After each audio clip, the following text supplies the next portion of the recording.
সেই হটবাই দিকে সাব্বে তুই যে পাগল হয়েছিল তোর ঘরের মানুষ জানে? জানে। হ্যাঁ জানে। আমি কি একবারও কইছি যে আমি পাগল হইছি? তুই যে পাগল হয়েছিল 100% শিওর কোনদিন পাগল এটা কি হইছি? তোর ঘরের মানুষ জানে? তোর আমার গুণান যদি কেমন হয় পাগল? তুই তো পুরোপুরি পাগল। হ্যাঁ এটা কি তোর ঘরের মানুষ আদৌ জানে? পুরোপুরি হ্যাঁ তোর বই নিয়ে ভালো জানে আবার।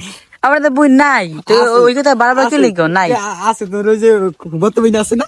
হবো তো বই ওটা আমার দেখার বিষয় না, ওটা যে কোন বুন তো হুবো তোর মুবো তো আছে। আমি তো ওর তো জীবন দেখিনি আমার সাথে, বুনি ভাই এটা ওটা তো আমি আমার জীবন চোখে দেখিনি ওইটা আমি। হ্যাঁ বুনি আমার এটা এই যে তুই পাগল ছেড়ে তো পরিচয় দিয়ে দিস তুই, কেমনি?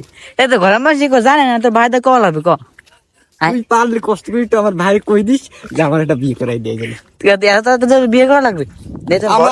আমার দুইটা বন্ধু বান্ধবী বিয়ে করে লাইছে, একটার গুরুগেরা হয়ে গেছি, আমার এখান থেকে বিয়েটা দেয় না। সো স্যাড, কি দুঃখ পড়াটার মনে।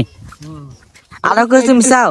তুমি আর কিছু তুই তুই একটু কইস, ভালো করে বুঝি কইস, খালি বিয়ে না। আরো কিছু চাও রাস তোমার? না আমার আর কিছু চাওয়া নাই, খালি তুই আমার এই সারা ফোন। আসসালামু আলাইকুম। ওয়ালাইকুম আসসালাম।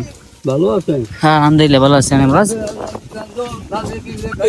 কেসে দেখা যাইলাম এই কারণ মহাকারণ শাস্ত্রে কয় অল্প বাটি কারে না দিলে বাবা দোলাই লইয়া যায়, অল্প রাত্রি বিদেশা পরম কথা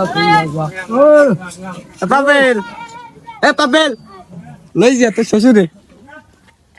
এই তো শ্বশুর বাড়ি গেছে। ওই তোর শ্বশুর যায়, ওই দেখছো?